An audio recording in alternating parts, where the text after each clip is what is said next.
Right now, police on the scene of a homicide in Prince George County.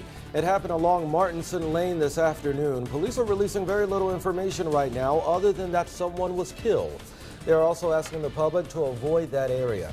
We have a crew headed to the scene as we speak. We'll let you know as soon as we get an update. And that work begins right now. Jasmine Turner live at City Hall. Jasmine, how is the city working to meet that deadline? Looking forward to that, Jasmine. Thank you. Well, there's more progress along the road to recovery. Two of Richmond's largest and most beloved events will return this fall. We've learned the 2nd Street Festival and the Richmond Folk Festival will happen live and in person come October. Both festivals were virtual last year because of the pandemic.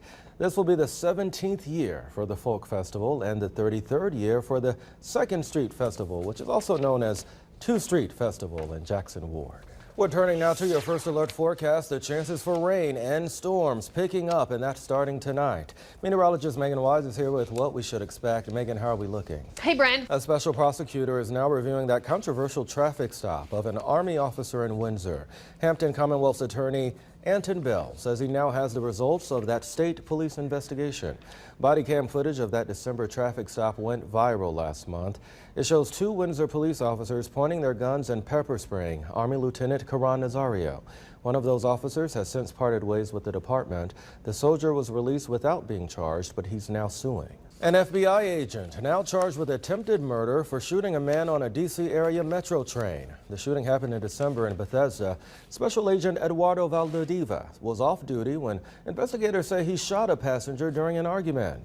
Valdivia's attorney says it was justified. He says the victim, Stephen Slaughter, posed a threat and was preparing to attack Valdivia after the agent wouldn't give him money. The agent's attorney says Slaughter has a very long criminal history of violence and indecent exposure charges. In fact, Metro Police at one point dubbed him the cell phone flasher after catching him showing inappropriate images to unsuspecting women.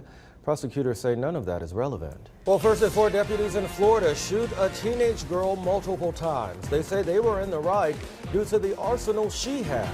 First at 4, Amazon revealing the dates for this year's 48-hour Prime Day sale. It's earlier than ever before, June 21st and June 22nd.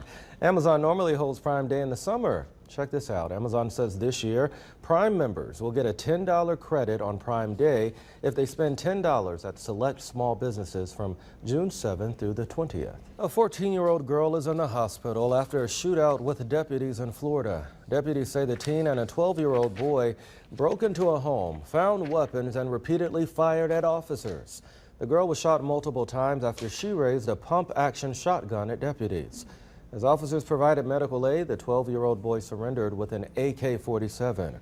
Both had escaped from a juvenile detention center. Well, we have an update now on that puppy in Portsmouth, found by a passerby as she was just minutes from death. The dog had been stabbed and was badly bleeding. Well, a good Samaritan saved her and has now given her a forever home. Chelsea O'Donovan has an update on the pup's journey to recovery.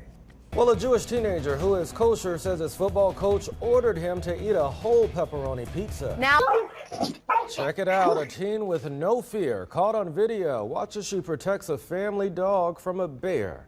The mama bear and her cubs were walking along the wall there. Dogs at the home saw the bears, rushed into the yard and started barking.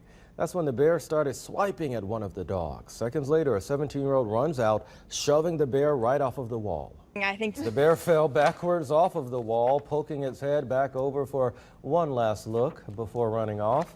Haley ran in the opposite direction, carrying one dog under her arm like a football. Neither Haley nor any of the dogs and bears were seriously hurt. She's brave. Brave, I tell you.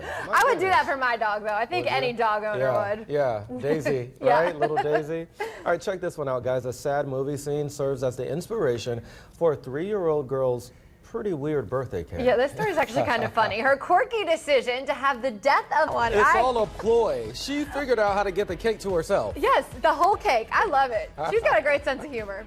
All right, guys, we'll go ahead and drink on up. That's what the White House says as it tries to entice more people to get the coronavirus vaccine. Yeah, Brent, coming up. The city of Richmond is launching a new mobile vaccination campaign this summer. Tomorrow at noon, the health department will provide a form for businesses and churches to complete if they're interested. Leaders will then arrange for healthcare workers to come onto those sites to give out COVID-19 shots. Officials hope to hold 8 mobile clinics per week and you won't have to sign up in advance. Well, today is a day of honor for a Richmond native. Today, the community paid tribute to the first African-American admiral to command a U.S. Navy fleet. 50 years ago today, Samuel Gravely Jr. was promoted to the Navy's highest rank. Yeah, the Virginia War Memorial hosted that celebration in his memory. Karina Bolster now with the story, first at 4. Newly released body cam video showing deputies entering the transit building at the center of that California rail yard shooting. The 5 law enforcement officers who arrived first got there just 2 minutes after the first 911 call. A worker comes out and hands officers his card to access the building.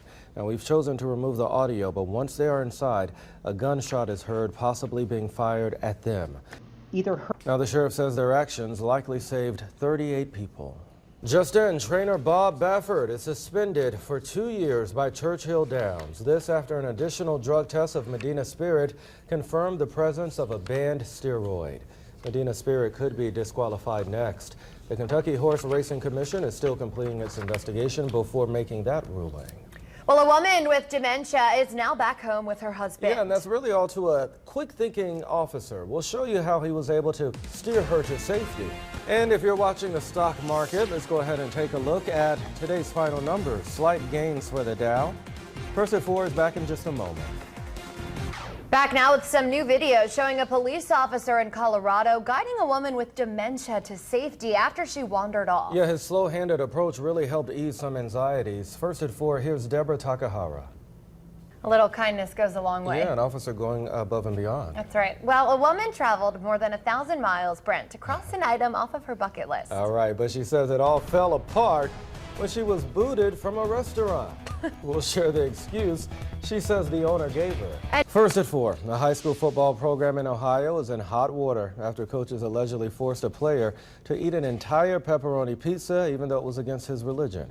An attorney for the 17-year-old says he missed football practice because he hurt his shoulder. Well, when he returned, his lawyer says the junior was forced to eat a whole pepperoni pizza in front of his team as punishment. The teenager is Jewish and keeps kosher, so that means he cannot eat pork. And his attorney says the coaches all knew that because he reportedly told them at least 5 times. Well, all of those coaches have been placed on leave while the district investigates. As for the student, he's already been offered, full rides to several colleges, but now his family is not sure if he'll return to the team or that high school again. That's very true. Well, a Colorado restaurant owner under fire for reportedly kicking out a woman who traveled from L.A. to take on his pizza challenge. Raina Hong is a competitive eater and influencer and often travels to different cities to take on food challenges. That's why she went to Steve-O's Pizza and Ribs. The restaurant offers $100 to anyone who can eat the OMG 28-inch pizza in an hour. But she says the owner wouldn't allow her to take part and accused her of being a professional eater. The pizza shop doesn't have any rules posted that disqualifies anyone from their contest. The owner's daughter apologized, but claims Hong wasn't completely truthful about being a professional eater. Raina is allegedly now claiming to have won more than 400 different eating contests. All right, thanks, Megan. Live at 5, just over 2 minutes away. That's right. Makia Turner standing by. Makia, what are we working on? Well, hey, Brent. Hey, Simone.